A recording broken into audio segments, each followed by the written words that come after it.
Academy Football Network podcast. Again, we've got another good guest. Lucky to have him around. I know he's a busy man.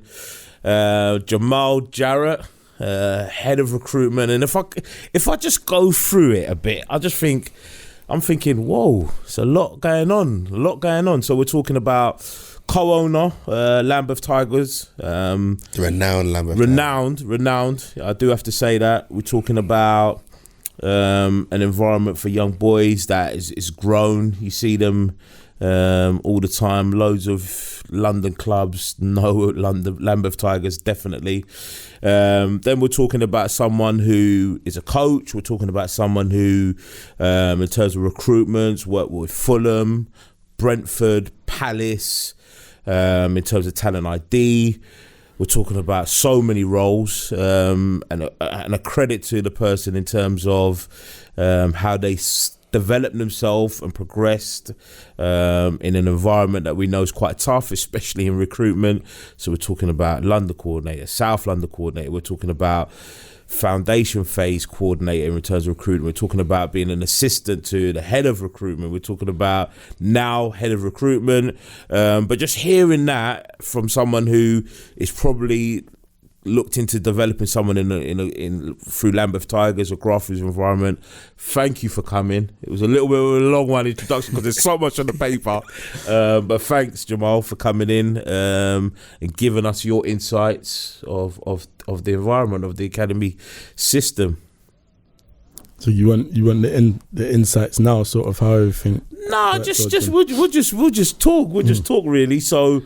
So Jay, in terms of recruitment, tell us, because I've got a lot of people on Twitter, especially like young boys and girls, are saying I want to get into recruitment.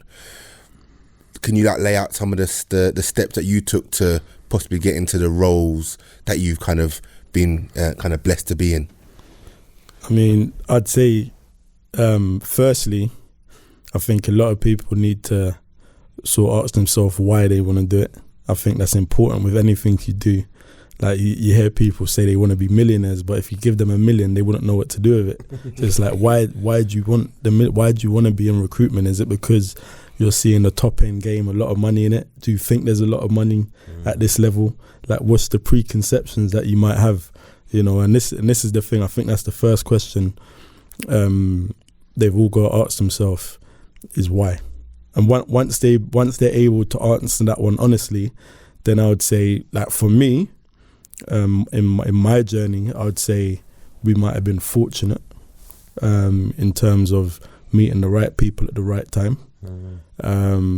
What I've noticed about the sort of, particularly academy and beyond that environment is pretty much like the top end, where when a manager gets sacked, it's the same manager's getting jobs. It's never a new manager because he's unproven. Someone fresh. He's unproven. And you hear it with players. So I had this discussion like not too long ago, a few weeks ago or months ago, just about players coming through. Because I look at it like this.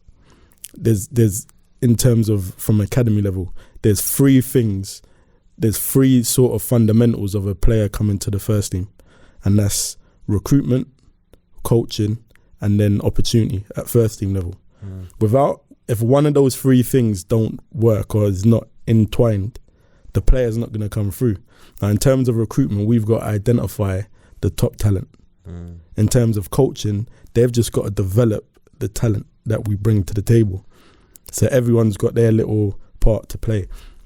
And then in terms of the opportunity, you need to have such a link with the first team, or that first team manager needs to be pretty much interested in on bringing these players through. And I just believe if those three things work, players come through. What you tend to hear is he's not ready. When is someone ready? I would love for somebody, even at the top end, tell me when you feel that a player's ready. Unless they got the opportunity, they can't show you that they're ready. There you go. There you go. That's literally the be all and end all. Unless you give the opportunity, how do you know whether they're ready or not? What, are we watching them in under 23s games? Because really, I've seen first team players come back from injury, go 23s and not be the best player on the pitch. You see what I'm trying to say to you? So how are we judging these players? How is it being measured to know whether the player's ready or not? You look at Aaron Wan-Bissaka.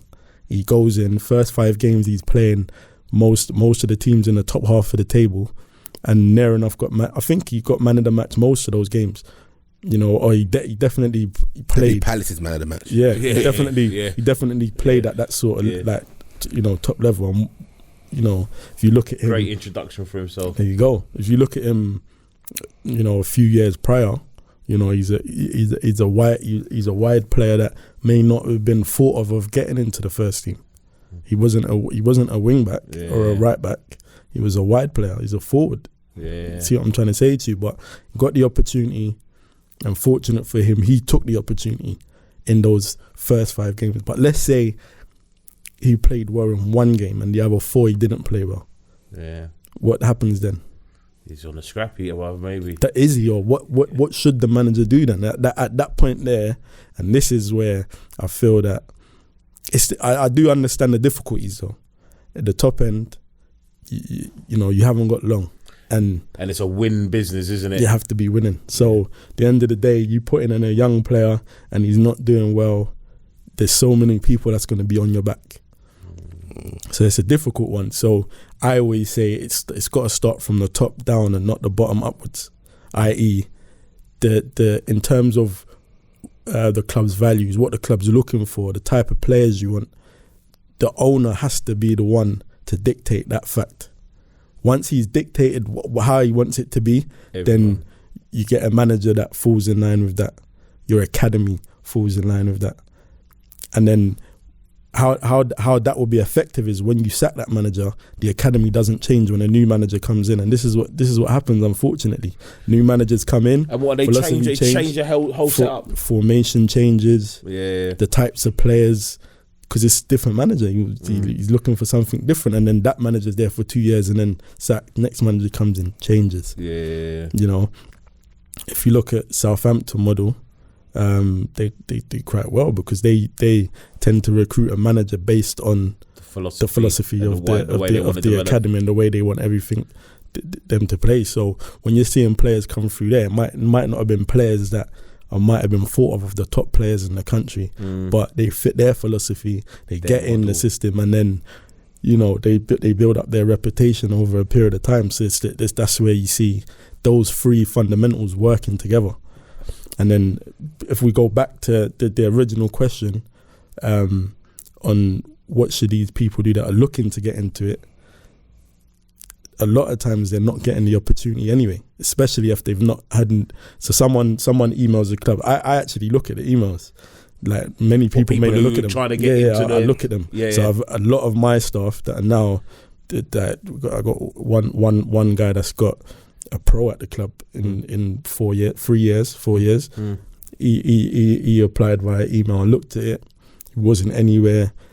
Didn't have that much experience. He's been at a few different clubs, but I didn't look at it on whether he was at clubs or not, because that's not going to tell me whether he's a good scout. You see what I'm trying to say to you? So what I tend to do is invite them in for a chat. Just say, come and have a chat, and I'll just ask them questions. Try to get a feel for them. You know, what is it? Why you want to do it? And then you put them on a voluntary, start off from voluntary. Yeah, so it's interesting you say that, Jamahl, in regards to having a chat, getting a feel of the person, seeing what their intentions are, so to speak. I remember we were discussing, and what do you feel like when they come in? What's their intentions? What are they thinking about? I mean, see, this is the thing.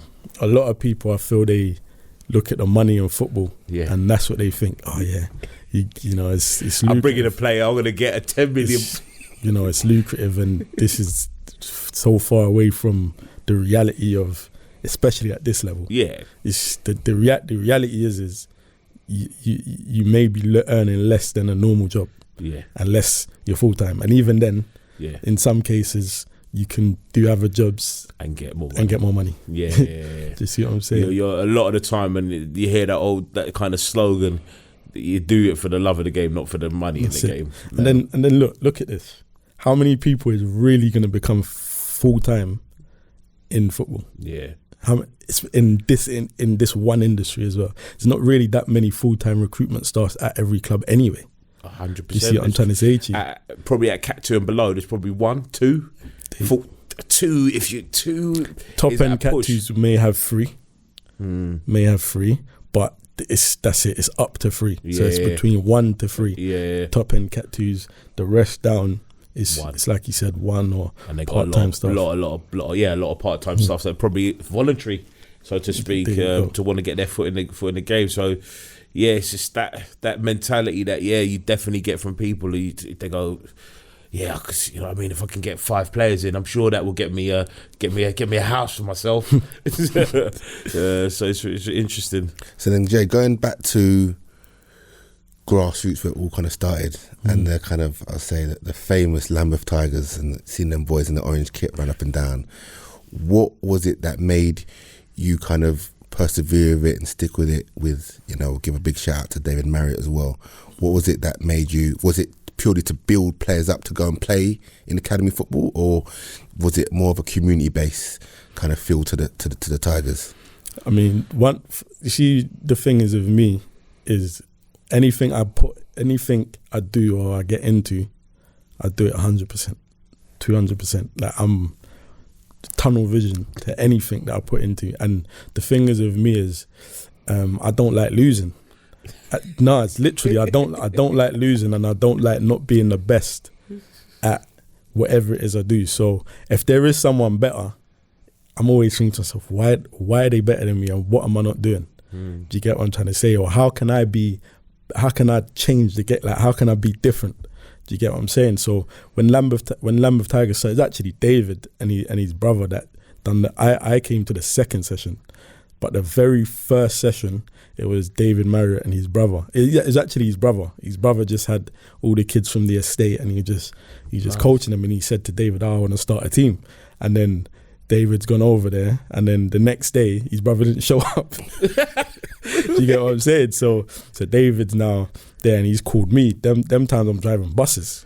So I started driving buses at 17. Wow. You get me? So them times I'm driving buses now. So I'm like probably 2 years into it, and I'm doing mad hours. Like them times, you know, you're young. Yeah. I didn't really want to be a bus driver, but the money was good. And it's like when you put in hours. Yeah. So, you know, I was doing the bus drivers, and I was doing like, you know, 12 to 14 hours. Wow, a day. You can't do 14 days straight, so I was doing 7-6, killing it. You get me? Killing it. Jeez. But then David's like, oh, the football thing. And was you the 109 bus? What was you? Was you the 109 bus? What bus? I more drove like the city, like southeast into the city kind of thing. Yeah. Did one bus in Peckham though. 2 buses in Peckham actually. So yeah, I did the bus driving. So anyway, Dave was like, you wanted to start a team, and I was like, my eyes lit up because you see me, I love football, innit? Yeah. And he's like, and I was like, are you serious? And he's like, yeah, there's some boys that like we had the other day, like come over. And I was like, listen, if you're serious, I'm on it. You get me? So I've gone over there now, and we put on this little session for these kids in the community. And then so what, was there no other teams around or anything like that for these boys on this day? Do you know what? I wasn't into it then, so I don't know what was around. Do you get me? There must have been, but I wasn't into what was going on in that kind of world. Yeah. Do you get me? Like, obviously I knew like the Premier League and all that, but at grassroots, you didn't know. But I didn't know. Yeah. So we started doing these sessions, and then we ended. It was near to the summer, so there's loads of like little community tournaments and little things.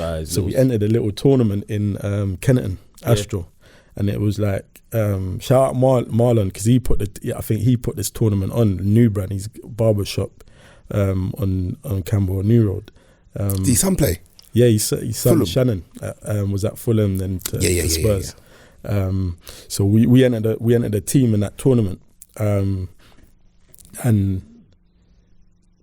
I think the way the tournament was, it was like boys could just come in and build a team. It wasn't like structured. Like, teams you have to be in a league or anything like that. It didn't really matter. So you had some teams in league, some wasn't. It was boys in the community made their own little team. So anyway, now we got into this tournament and we got smashed.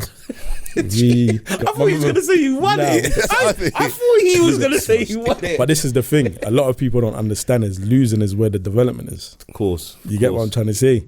Because if you're winning, winning's good, but where's the development? Because you think you're already there. You think you know everything already, innit? So where the losing is, now you're going to learn why you lost.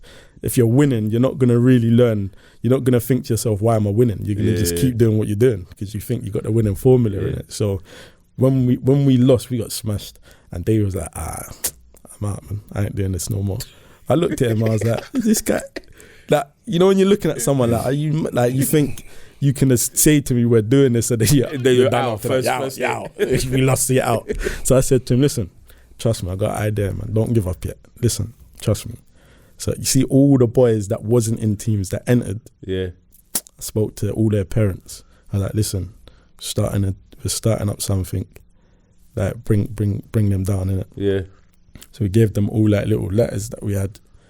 Obviously, as you know, not many came, but a lot of good ones did come. Yeah. So from there, like I think we built like a solid team because them boys that make teams, you know, those are the street ballers. Yeah. If you know back in the days, if you put a team on a tournament, you tend to have them raw ones. Not many people. Raw, the proper good, like the street ones, cage. You get me? No structure. You get me? So we got those players. Like, and one of them happened to be Lowski, the drill artist. Yeah. So he was like one of the first ones. He came and played for you, though. That played for me. Cause I actually brought him to Brentford when I was there, but we'll get into that. So anyway, we had the we set up the team with those players, and then we spoke to a guy we knew in Clapham Common sides, like Brixton Hill area, called Richard. Mm-hmm. Now you see, Richard, he was Carib, so he managed all the Carib. Community man. Yeah. Like he bust enough players. He was like they was doing the things that, like, obviously we're doing now, but they was doing it back then. The only thing I would say with like the older generation is I feel they was a little bit complacent with the links that they had and how they could and how I mean, Richard, to be honest, he was one that was always pushing the kids on, but and helping them out. But I think there was a level that they could have taken it to. But the thing is, Richard, now when we approached him, he just basically helped us set up everything. Like, we didn't know you had to do welfare officer and all of this stuff. Affiliate. There was so much things we thought, wow, like we didn't even know it was like this. And by the time that we wanted to set the team up, like you couldn't get into any leagues by that point because it was you're like going into almost starting into the season. So he said we can use his name in a league he was already registered in. It was the Camden and Regents Park League. I know that one. So we've gone in there. Obviously, we're Lambeth, but we're playing under Richard's team. So we've gone in that league, and it was unbelievable. And then that was the start of Lambeth Tigers. Like we tore it up. So how many teams you got now? Like 15, 16, going from under sevens all the way. We even got sixes and all that. You get what I'm trying to say? So we actually start from 2. Funny enough, I know like there's a lot of conversation about how young you should talk, but the thing is, with us, is at them ages, it's more like exercise, fun for the boys. It's not like you're trying to get signed and just healthy living. No one cares about that. But it's just you give them a feel for it, give them the ball, let them play around with it with their parents as well. So you're getting that bond with the parent and just an activity for them to do with their kids. So how did it turn into where it is now? In terms of, listen, I know Lambeth Tigers. Most people in London know Lambeth Tigers in terms of there's a lot of their boys that have gone on to be in academy environments. How did that start happen? Alright, so when we obviously lost that tournament, built that team, gone into the league, what we started to do was, because we wanted it to make it, like we wanted the community specifically to know what we was doing in terms of this is what we're bringing to the community. We're getting the boys off the streets and giving them something to do. So we used to get all the local communities to come and watch us play. Really? Not in Regent's Park. We used to put on like little games and they would all come over. Like just enough people from the ends, like even like man that's on the blocks would just come and watch the boys play. They would just come and watch and we just say, come down and watch. And everyone will come out and support. So we used to play a team called Ones of Town. That's who actually smashed us in the tournament. He still remembers. Ones of Town. Ones of Town. Old school. Mm. So we had Ones of Town, Carib, because with the link with Richard, we used to play them regular. And we used to bring teams down to kind of showcase the boys, just play games. And once we got set in that league, we was able to then start to gradually implement some form of structure and philosophy. And I think because of what we like football being played in an attractive way. We like creative and you know, players being able to use their minds and you know, not just kick it there and I just kicked it there for no reason. Like I want you to know why you made that pass and how that pass could affect you now to get the team to score a goal. Not just passing the ball just for the sake of it. So we started to slowly, gradually implement all of that sort of stuff. But we was self-taught because we used to go on YouTube, used to look up different coaching sessions, different coaches. But the thing is, a lot of people might do that as well. But a lot of people do that and copy everything they see. Whereas for us, it wasn't about copying their method. It was about taking from their method and making our own method. You get me? So adapting it to how we sort of like it, how we like it to be played, how we like the session to be, sort of thing. So like we just had a little the reputation started to be built because we're just playing loads of little teams, more so locally. So what did people and then how did this? I mean, listen, I think there's loads of players from Lambeth Tigers that are in clubs, and I'm thinking how did that culture start to develop where all of a sudden, or was it you guys going, listen, you're too good for us, come on, we got to help this young boy or this young child to get to reach their aspirations or their potential? So remember at the beginning I said we was fortunate. So what we did was we used to have little tournaments and fun days that we put in the area, in the community, where we would have bouncy castle, different fun fair rides. Really? But it was mainly for a tournament, but also a community event. So everyone from the community would come. We put on this tournament, and then in that tournament,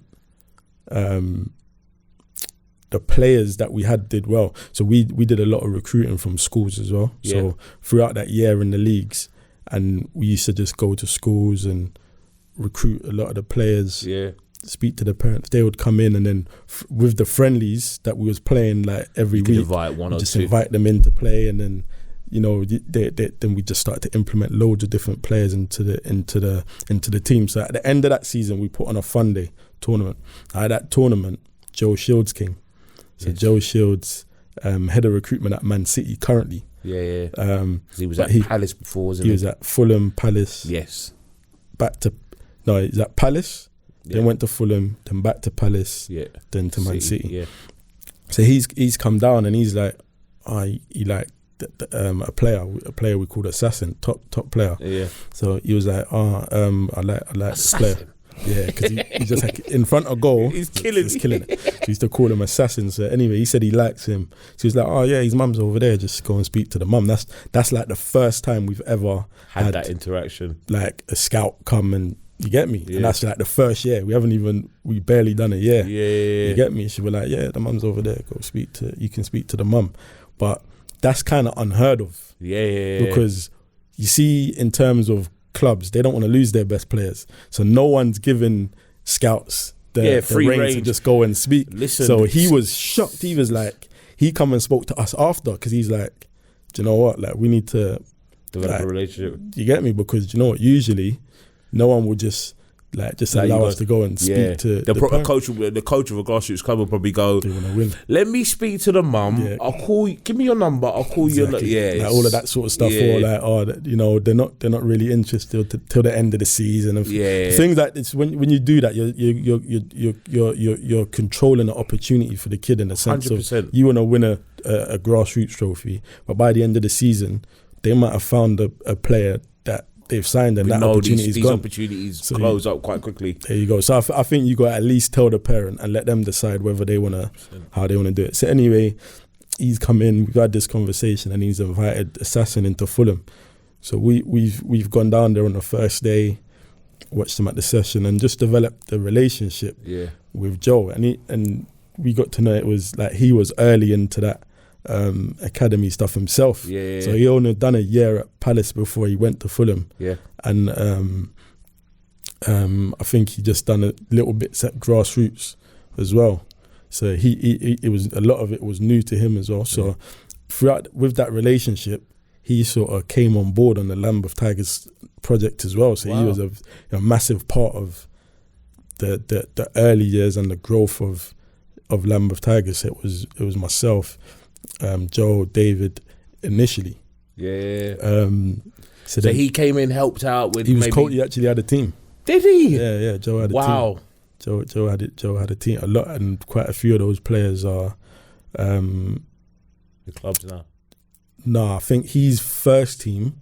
I think one player is still at a club at Arsenal. Yeah. I think one player is still at a club, but others, one or two. That is unheard of as well, mate. You know what I mean? A recruitment guy coming to a club to come and maybe spot a child and go, and hang on a minute. You know what I mean? I'm going to be involved here. Can I help out? Can I take a team? Do you know what I mean? It wasn't even initially I want to be involved. It was just more, we built like a friendship. So and then, you know, when you see the project and he's like, and he done, like when Joe was in London, he done a lot for the community, even, but like forget when he came on board at Lambeth Tigers, he done a lot for what he used to do his little thing anyway prior to that. So this was like, oh wow, like he likes that kind of community feel. So now I can work with this and do the same thing I was doing, but in a more really structured way. So it was the next season, like the first season we officially played under Lambeth Tigers was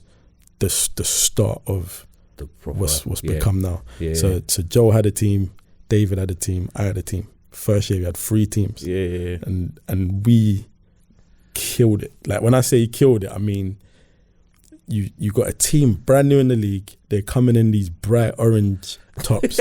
Everyone knows it's like intimidating already. So like the orange tops are coming in, and the way that league was, it was all in a central place like Camden and Regent's Park. It's loads of people. It's like a kind of a mini Hackney Marshes, really. Yeah, so that the first year we did at Camden Regent's Park, but the next year we did it in the Saturday Youth League. Okay. So this year, but it was still central. That was in Tooting. So everything was in Tooting. So how they set our games was they made our games like one after the other. So it would be all 3 of us coaching all of them. You get it? So, but even though I would be leading one, he's leading one. You've almost got your exactly the coaching squad. So we gone and played these games, and we're playing like a brand of football that wasn't being played. And not only that is we wasn't losing any games, and that's when you're scoring like ridiculous scorelines, like 23-0. I remember we used to we had this little like clubhouse, and we used to put the tables up, and we used to like say who's gonna go a whole season without losing, because that's how it was. No one, or who's gonna be the first one to lose a game, kind of thing. Because we went like the first 3 seasons, we went seasons without losing games, and when we drew, like everyone's upset. Like drawing a game was like even in games, conceding a goal was like a massive thing for us. I suppose that develops a mentality in the boys. You know what I mean? So that early mentality that was developed, like that's where I think that developed the brand of Lambeth Tigers. You get what I'm trying to say? And then it was just like old school Man United, where you hear the name and people fear it straight away. But I also think the thing for us was, our thing wasn't about being good at grassroots And that's what I think the mistake people make is you all want a lot of people want to play Lambeth Tigers and beat Lambeth Tigers, which is fine. That's up to you if that's your aspirations. Yeah. But Lambeth Tigers' aspiration is to create professional footballers. Yeah. So whilst they're focused on guys, we're focused on creating top end players. So we might nowadays play a team and they might win, but we've got 5 players in that team that's on trial. Yeah. 3 players or 6 players that have been signed. The result doesn't matter no more. So it's no longer like when I get phone calls, Lambeth, I don't care. Yeah. Like, I'm not focused. I don't care about. How did that change as well? It's because almost you come into the environment, you're a team that you want to do well. It's grassroots. Really, you're just facilitating. You see loads of boys that you think we could make a team. We could. All of a sudden, you got 3 teams. All of a sudden, you got 15 teams. You're developing loads of kids. If we're saying on that, you're probably hundreds of kids each year. That you're. It's great. It's You're creating an environment where maybe I don't know any other team in South that does it as big as that. Really, I can't think, if I'm honest. I'll probably maybe stretch it and go maybe London. I think the impact that Lambeth Tigers had has been on the community as well as the boys, as well as football. It's not. It's more than just football. There'll be clubs that are doing a similar sort of thing, but the impact. I'm just thinking, how? Do you know what I mean? How and why, really? Why are clubs not trying to think of the same thing? I think you talked about timing as well in terms of opportunity and timing. I think them days there wasn't clubs like Lambeth Tigers.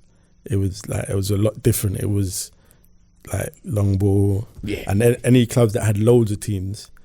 It's just more about numbers as opposed to quality.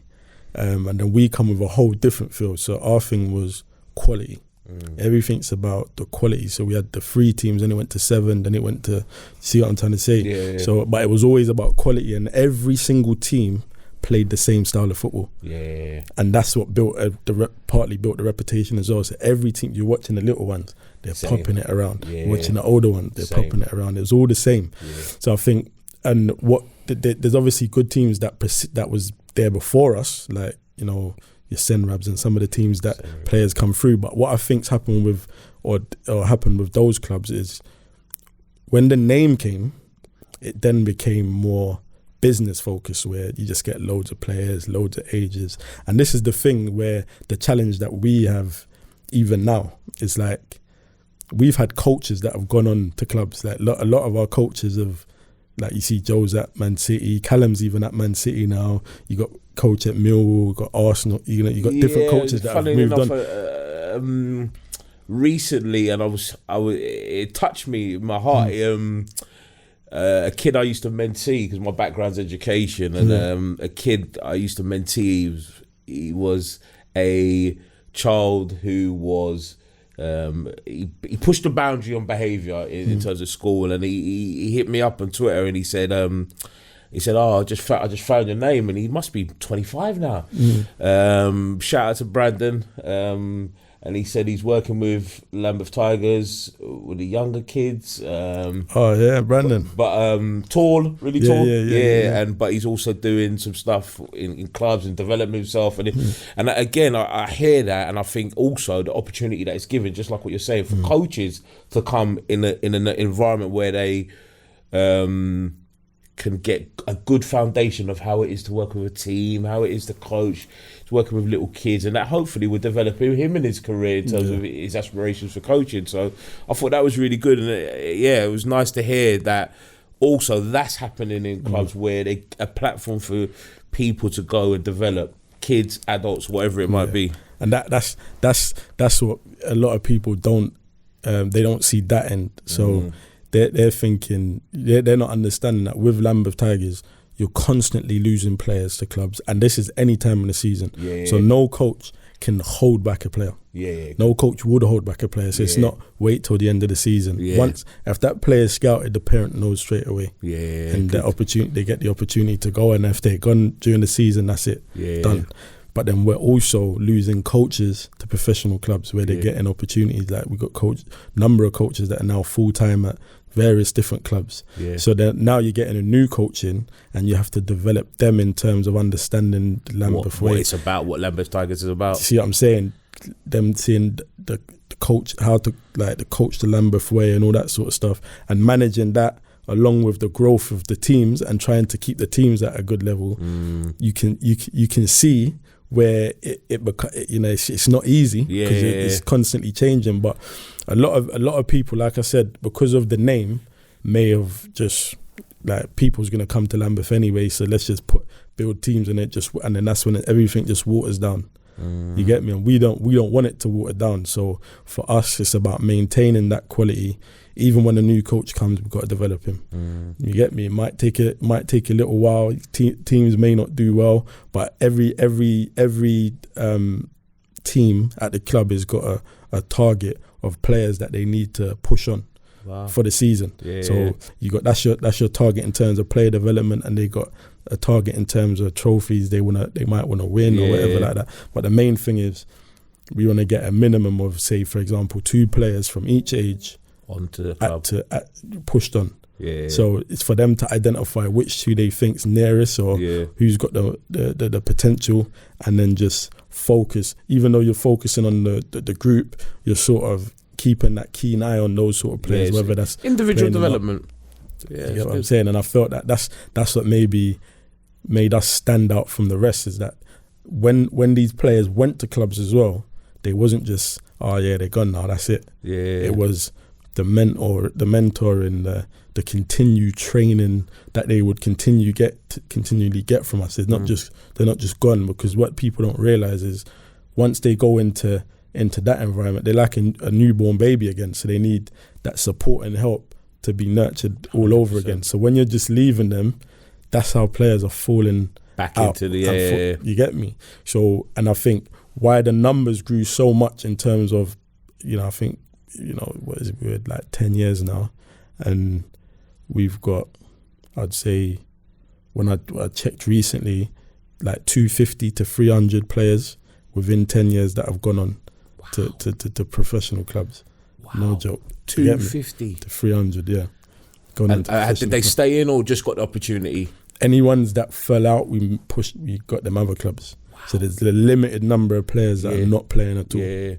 There's a very small number of that. I would love to know the stats in any other grassroots clubs in terms of those kind of numbers, in terms of developing kids. 250 over 10 years. That's like, if you're talking about averages, that's 25 a year. I don't think any club can hit those. I'm sorry, I might be wrong, and there's probably clubs out there that can say that they can boast those sort of numbers. But if you're talking about on average 25 a year from starting off as 3 teams, 15 teams, going into, it's good